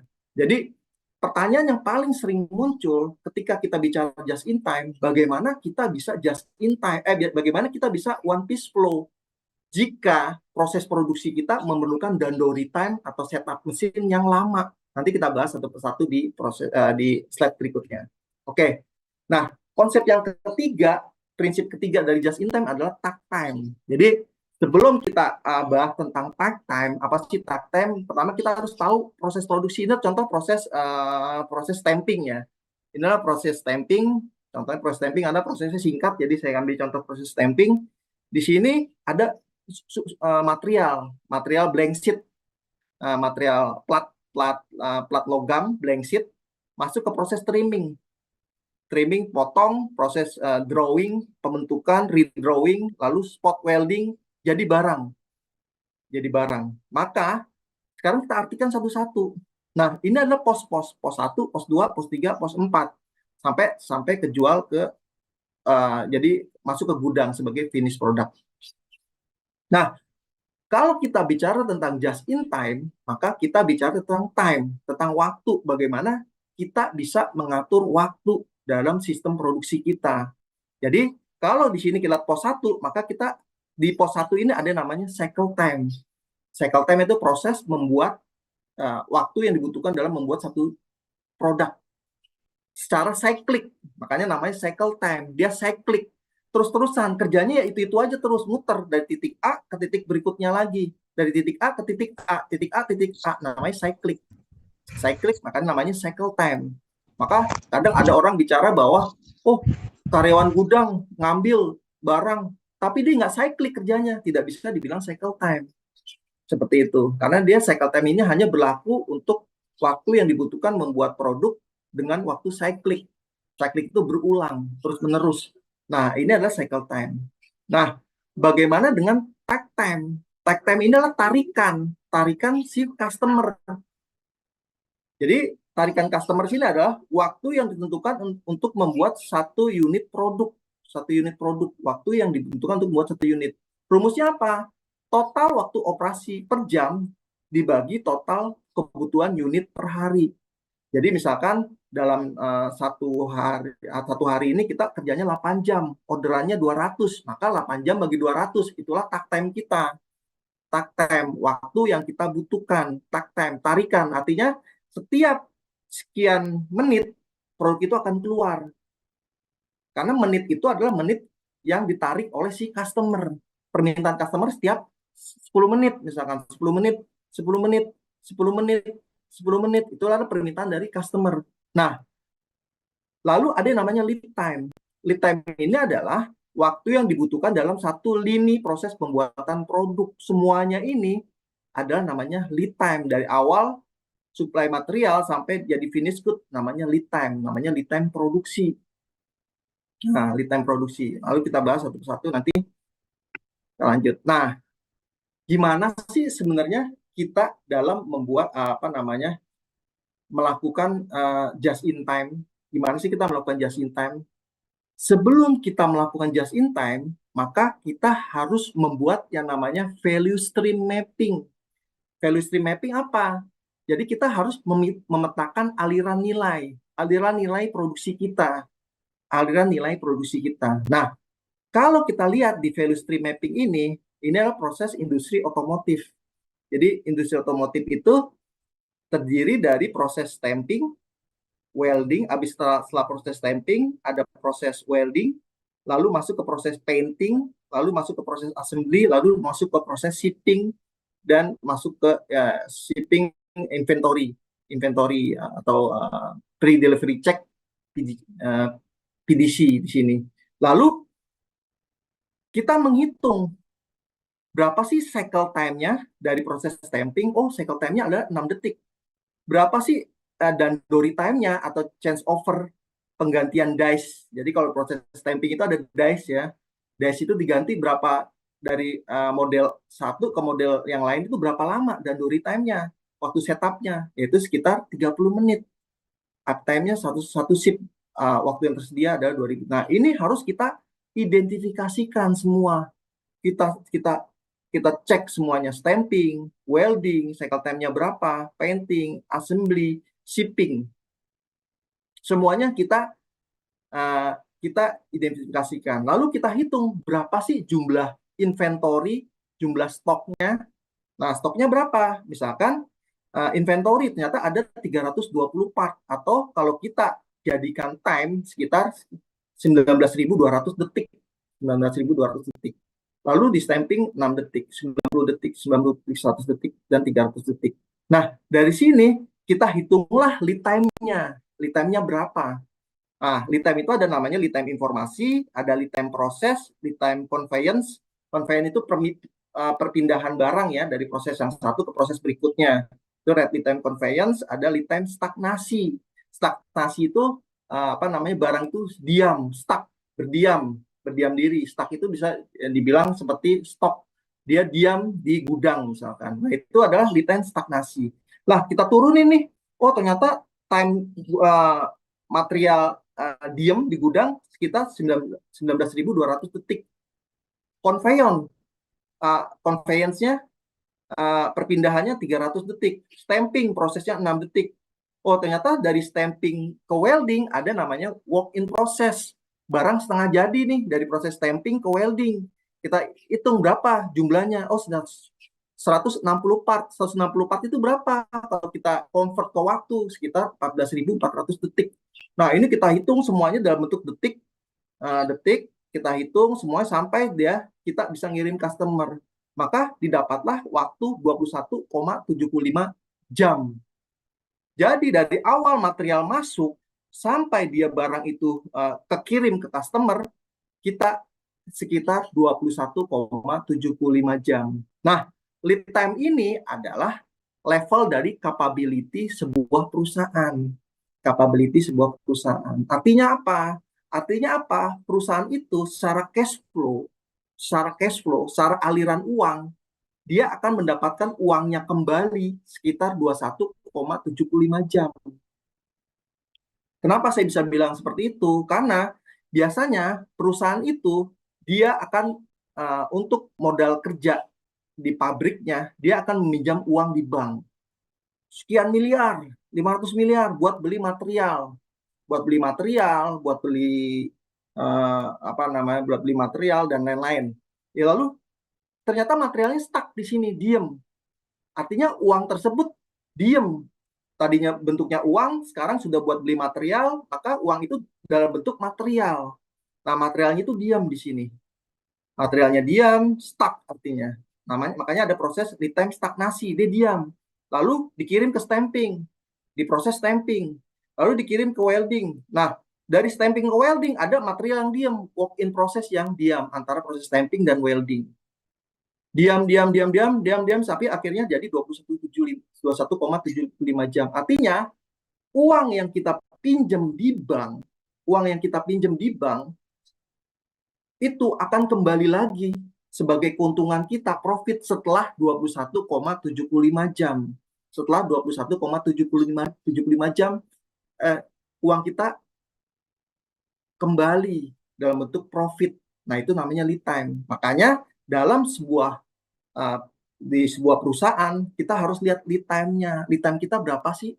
Karena lead time ini adalah bagian parameter yang kita lihat dari perputaran arus kas kita, cash flow uang kita, uang perusahaan kita. Semakin cepat lead time-nya, artinya di situ bahwa uang yang kita dapat semakin cepat cash flow-nya. Nah, dalam sistem produksi konsep value stream mapping ini kita petakan nih semua. Setelah kita petakan, maka kita cari proses-proses yang tidak memiliki nilai tambah. Nah, proses-proses yang tidak memiliki nilai tambah itu apa?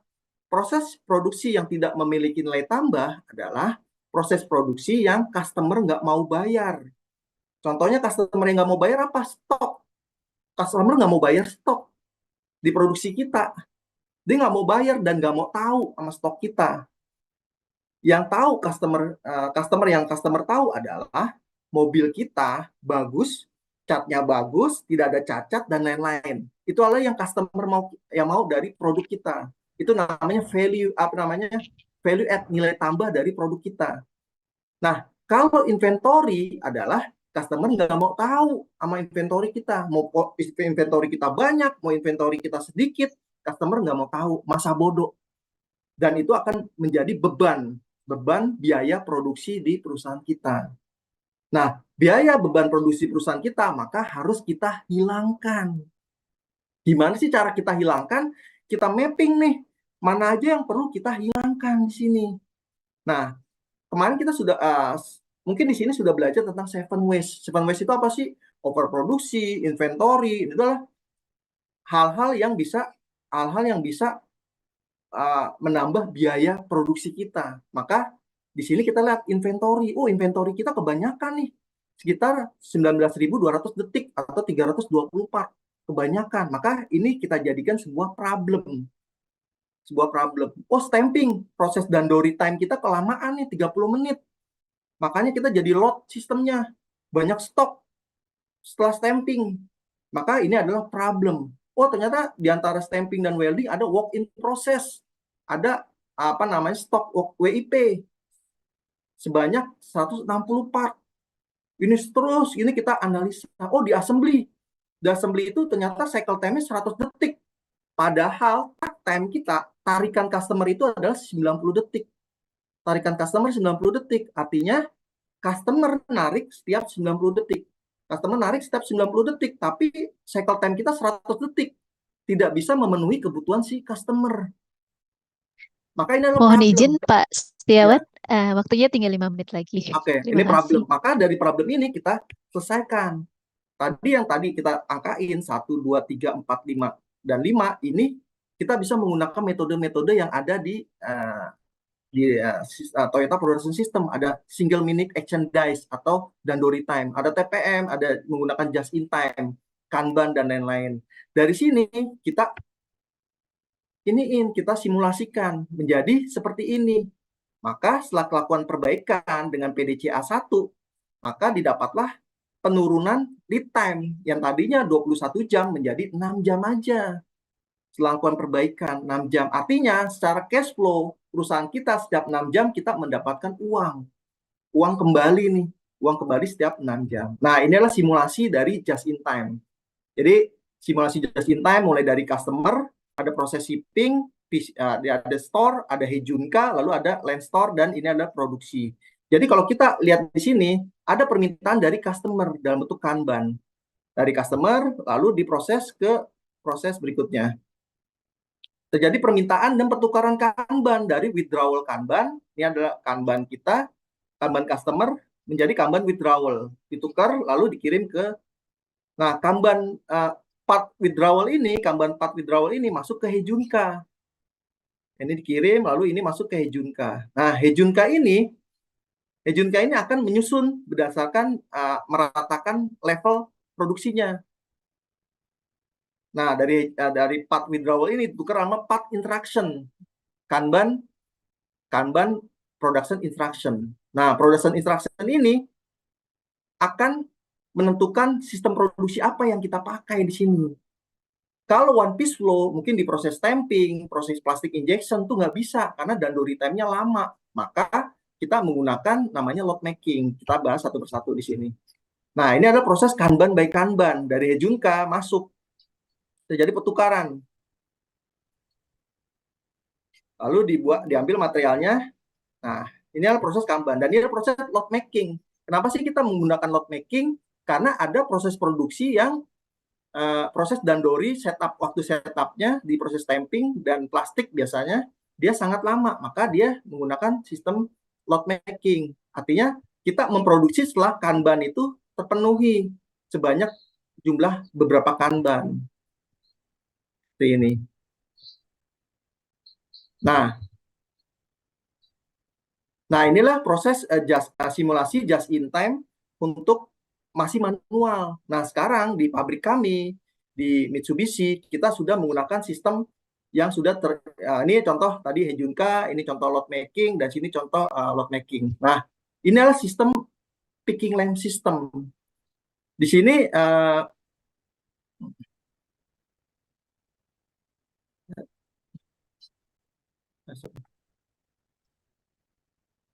nah, ya, kita sudah menggunakan sistem yang sudah terintegrasi dengan industri 4.0, di mana sekarang kita menggunakan untuk pengambilan part, kita sudah menggunakan sistem picking lamp. Ini adalah picking lamp system. Ketika ada order dari Ikanban dari lini perakitan mengirimkan instruksi produksi ke gudang, maka di sini si Kanban ini dia si part gudang ini lampunya akan menyala nih. Maka si operator hanya mengambil lampu-lampu yang menyala di sini. Lampu-lampu menyala untuk belanja untuk dikirim ke proses berikutnya atau ke mainland. Begitu juga dengan ini. Dia menggunakan sistem AGV, RFID, Radio Frequency Identification, dan AGV, Automatic Guide Vehicle. Jadi dia akan mengirimkan material berdasarkan takt time, permintaan dari stasiun kerja dari perakitan engine ini. Seperti itu. Nah, cukup sekian. Terima kasih atas waktunya. Saya ucapkan terima kasih. Saya kembalikan ke Mbak Ajeng. Terima kasih. Baik, terima kasih sekali, Pak. Menarik sekali ya mengenai TPS ini. Baik, tadi saya sudah cek ya, Pak ya, untuk di kolom chatnya ternyata banyak sekali pertanyaannya dan semuanya sudah dijawab oleh Pak Ahmad Rozak ya. Sambil Jadi dengerin ini mungkin Mas Tiawan sambil jawab. Takut keburu puasa. luar biasa sekali ya semuanya Nanti Mas Tiawan silakan sampai menambahkan. Masih iya, banyak. barangkali ada yang belum terjawab di chat, boleh Masih langsung banyak bertanya kepada Pak Ahmad Rozak dan Pak Setiawan, teman-teman semua. Nah, bagi peserta yang hadir ingin bertanya atau pertanyaannya belum dijawab di kolom chat, silakan untuk kami beri waktu Atau mungkin langsung untuk yang dapat dibuka aja ya, pakai bertanya. penjelasan lebih enak daripada mengetik. Oh gitu, baik. Iya. Berarti tadi ada beberapa ini ya Pak ya, ada beberapa kriteria Masih banyak pertanyaan yang ya. belum. Baik. Nanti mohon bantuannya Pak, nanti untuk 3 penanya terbaik gitu ya, 3 penanya terbaik nanti akan dihubungi oleh panitia karena akan mendapatkan hadiah yang menarik. Jadi saya mohon kesediaannya kepada Pak Ahmad Razak dan Pak Setiawan untuk memilih nanti 3 pertanyaan terbaik di kolom chat. Apakah ada pertanyaan lagi Bapak-Bapak, Ibu-Ibu yang belum terjawab atau mau dijawab langsung Pak? Kita bacakan saja. Nah, mungkin gitu boleh. Mungkin dari bawah kali ya. Tadi kan saya jawabnya dari atas tadi. Mungkin di biar Baik, nggak apa baik, namanya tumpuk atau double penjelasan dari bawah. baik.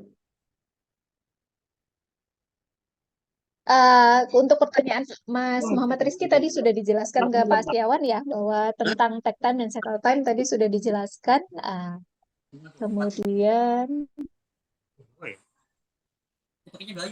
untuk pertanyaan Pak Ari Supriyadi, saya Ari Supriyadi dari MTI 33 mau bertanya mengenai TPS. Apakah TPS ini dapat diterapkan secara utuh tapi bukan pada industri otomotif, tapi industri lain yang sifatnya sama yaitu mass production, Pak? Silakan mungkin Mas Setiawan. Saya sambil ngetik-ngetik lagi. Nanti saya tambahkan kalau memang ini. Oke, jadi menarik ya. Jadi sebenarnya TPS itu sebenarnya konsep dasarnya memang dari otomotif ya datangnya ya. Tapi sebenarnya di situ di TPS itu ditawarkan ada yang namanya konsep seven muda ya. Nah, sebenarnya seven muda ini bisa kita terapkan di industri selain otomotif, mau itu jasa, perbankan dan lain-lain. Karena kalau kita bicara dengan seven muda atau 7 pemborosan itu bisa diterapkan di banyak industri produk maupun industri jasa. Nah, seperti itu. Jadi kita nggak memang awal datangnya dari industri otomotif, tapi itu semua bisa diterapkan di industri jasa. Kalau kita lihat sekarang sudah banyak buku tentang Lean Enterprise. Lean Enterprise itu apa? Artinya adalah mengadopsi Toyota Production System dalam dunia usaha yang lebih luas, bisa ke jasa, perbankan dan lain-lain. Dan itu sebenarnya kalau kita searching di Google itu sudah banyak penerapan Toyota Production System di industri jasa dan perbankan. Mungkin bisa dibaca di situ. Jadi kita ambil tools-tools dari TPS itu sendiri untuk dimasukkan ke industri jasa mereka based on dari fleksibilitas dari tools-nya. Seperti itu. Baik, mengingat keterbatasan waktu kita dan sebentar lagi akan menginjak azan maghrib gitu ya Pak ya. Uh, kita telah menjalani perjalanan yang sangat menarik ya dan mendalam dalam menggali sistem produksi Toyota. Kita juga sudah memahami bahwa TPS bukan sekedar sebuah metode produksi ya, tapi ternyata sebuah filosofi yang mengutamakan efisiensi, inovasi, dan perbaikan berkelanjutan. Terima kasih sekali Pak. Alhamdulillah rangkaian sesi diskusinya sudah terlaksana dengan baik dan hampir semua pertanyaan sudah dijawab ya Pak ya. Bahkan semua sih, bukan hampir ya, semua pertanyaan sudah dijawab. Nah, saya Nanti, belum Bu, izin. Oh ada Silakan Pak. disampaikan saja Pak. Ya, Biar Silakan. bertanya Pak. Perkenalkan saya Sarjono, MTI 33. Saya izin bertanya terkait masalah VSM dan MIFC dalam produk TPS Production System, Pak. Manakah yang lebih baik dan lebih mudah diterapkan? Yang pertama. Sepertinya Ya, sudah saya Pak. balas tadi Pak Sarjono. Oh, ketimpa ya Pak mungkin ya. Sama ini Pak kalau untuk Tuh, tadi sebenarnya mirip itu sebenarnya Pak, hanya istilahnya aja. Kalau MFC itu di Toyota Pak ya, kalau VSM itu kan umum ya. Jadi saya tadi istilahnya pakai yang umum aja, karena istilah Toyota itu nggak semua orang paham kadang. Iya betul. Terus kalau untuk ini Pak, kan fondasinya TPS itu adalah 5S ya Pak ya. Nah itu idealnya atau rekomendasinya berapa sih Pak untuk TPS Production System merekomendasikan cost secara penjualan gitu Pak? Mungkin ada guidance Pak. Tadi juga sebenarnya sudah saya balas semua ya Pak. Sudah saya balas semua Pak. Prinsipnya kalau cost apa namanya 5S maupun TPS sudah dijalankan, terutama 5S ya. 5S itu kan udah kita jalankan rutin itu nggak perlu costnya, mungkin nggak cost besar lagi, hanya cost orangnya pun juga berkurang dibanding masih awal-awal Pak ya. Kalau tahap awal pasti banyak costnya. Kan kadang kan belum 5S ya. Kita perlu rak, mungkin perlu cat, perlu tandal, segala macam. Jadi kan udah berjalan, dia udah kita nggak perlu biaya lagi. Mungkin malah bisa mengurangi cost yang sebelumnya malah seperti itu Pak biasanya Pak. Iya betul Pak. Itu kan artinya berlaku untuk perusahaan yang sudah berjalan. Padahal kan kita ketika di awal ingin menerapkan biasanya mengajukan proposal dan lain-lain ya Pak ya untuk Iya, betul. menjalankan aktivitas 5S ini sendiri ya.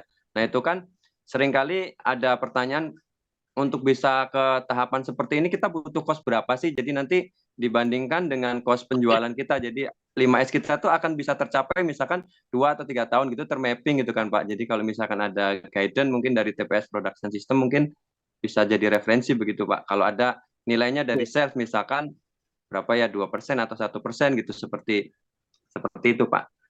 Sebenarnya 5S itu hal yang masih mendasar Pak ya. Jadi kita tidak bisa menghitung biayanya dan masing-masing perusahaan pasti beda-beda ininya Pak. Perusahaan manufaktur kalau yang manufaktur yang berbentuk permesinan segala macam itu kan masing-masing berbeda ininya Pak. Apa namanya proses maupun limbah yang dikeluarkan dan itu berdampak pada 5S-nya juga. Contoh misalkan perusahaan painting itu kan debu nggak boleh masuk, itu kan berbeda dengan perusahaan yang hanya mesin bubut itu mungkin debunya nggak perlu masuk. Jadi akan berbeda Pak sifat ininya. Apa namanya hal-hal yang harus dipersiapkan untuk fasilitas yang dipersiapkannya.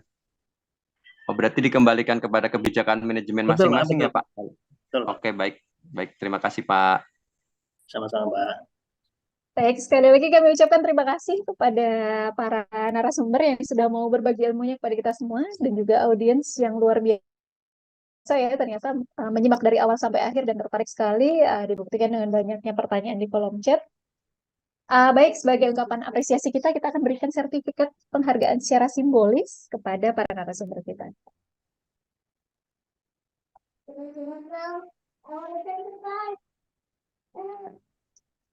Baik, penghargaan Terima kasih. diberikan kepada Bapak Ahmad Rozak. Terima kasih sekali ilmunya Bapak Sama-sama, menarik terima sekali. kasih para panitia. Ya. Baik, selanjutnya untuk sertifikat penghargaan kepada Bapak Setiawan. Terima kasih sekali Bapak atas waktunya dan Terima ilmu kasih yang banyak, diberikan. sama-sama. Semoga bermanfaat ya. Amin, amin. Boleh kita kasih aplaus ya untuk Bapak Ibu semuanya.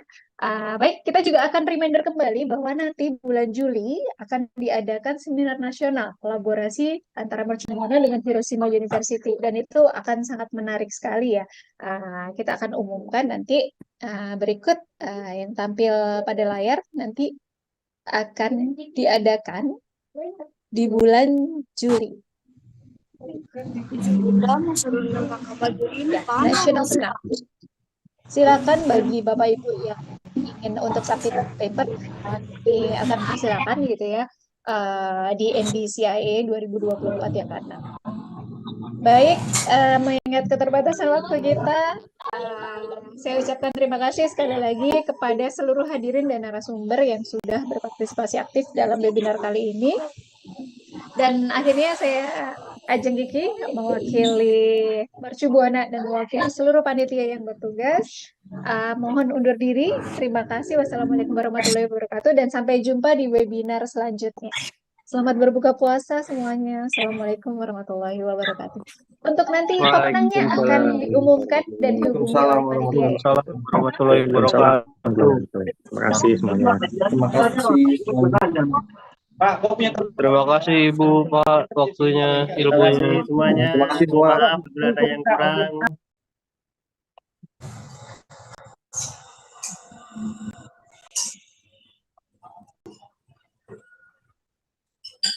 Mencari yang terbaik ini.